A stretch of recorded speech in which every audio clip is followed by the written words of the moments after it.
Hello and welcome to FDTV. We are back again with another episode of our daily football show. I'm your host Ali, joined with my fellow co-host Jawad. Jawad, how are you doing today? I'm doing great. I'm doing great. So finally, the Serie A has kicked off. Without any further ado, just make sure to hit the thumbs up button and subscribe to our channel. Let's get into this.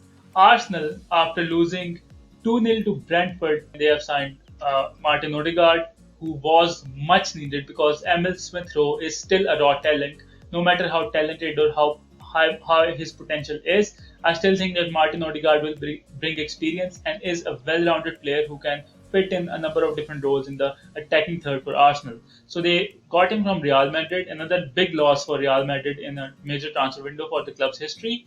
Secondly, they got Aaron Ramsdale from Sheffield United, who I think is another overrated English keeper, but he will be second or third choice. So Arsenal being the top spender this season, this transfer window, people were saying that they could have spent it in a much better way on much better players.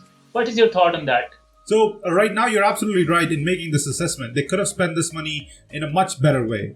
Absolutely, 50 mil on Ben White, and then another, I think, 20 mil for this keeper that they've signed, and Odegaard as well in there. There's a lot of money that Arsenal's been throwing around, and if you really look at the performance that Odegaard put in last season, I wouldn't have brought him back in. I certainly would not have brought him back in at the price tag that they brought him back in at, right? Just look at the same comparison in terms of what AC Milan did with a certain Brahim Diaz. Now, Brahim Diaz was kind of an interchangeable player because AC Milan had Hakan Çalhanoğlu in there playing at the number 10 role. Obviously, he contributed 20 goal contribution in the league last season. He's off to Inter Milan, so they brought back Brahim Diaz.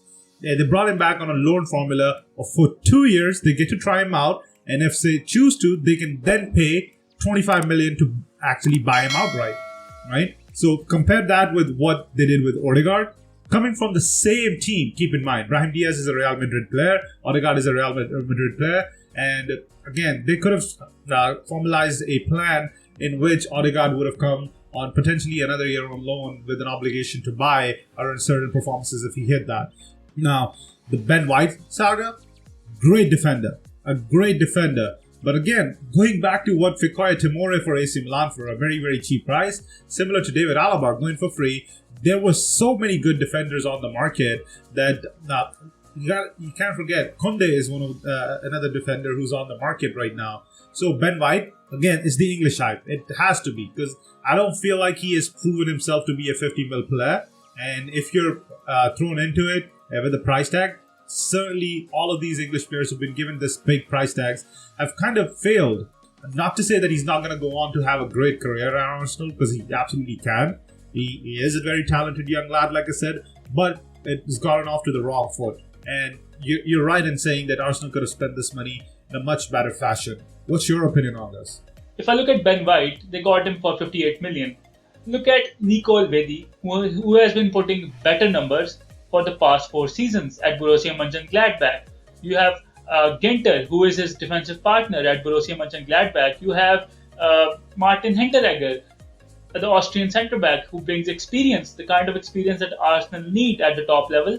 Hinteregger finished with Eintracht Frankfurt in the 4th place in the Bundesliga. That is a very good defensive record and a very good position, which was based on the performances of Martin Hinteregger. No bid from Arsenal.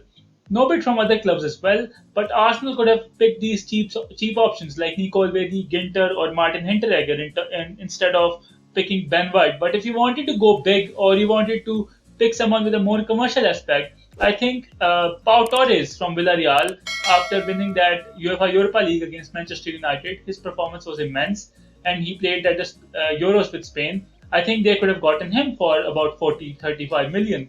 So that is another way they could have spent that money. Martin Odegaard is not the worst player in the world to have, but he is not as good as Arsenal think he is. And his loan move and his performances at his loan move for Arsenal were inconsistent. And now I think he will add value to the team because he will be the first name on most team sheets for Arsenal because they needed an attacking midfielder like Odegaard. But the problem with Arsenal is people are not choosing Arsenal anymore. They have certainly become or are on the trajectory of becoming a mid-table club, which they already are in some aspects. They lost the battle of Emiliano Buendia, who was a better option than Martin Odegaard. They lost the battle for Jack Grealish, who was linked with Arsenal for the last 3 seasons. They could not get him from the Championship with Aston Villa. They could not get him when Aston Villa returned to the Premier League. So Arsenal have been losing these battles in the transfer market for a long time. Other than that, they got Lokonga. So one of the most interesting positions at Arsenal is the midfield spot, and they got Lokonga, who is an unproven talent at the top stage. I think that is another transfer that could have been ignored, and they could have gotten someone like Ruben Neves or Joao Palhinha, who's still on the market, by the way. They could have gotten him for slightly more money, but you also get a slightly better player in a lot of aspects. Thank you so much for watching another video of FDTV. It's been great to have you joining us. Again, make sure to leave a thumbs up, subscribe to the channel. Every single subscription helps. It motivates to put out more football content on a daily basis. Until then, see you next time. FDTV out.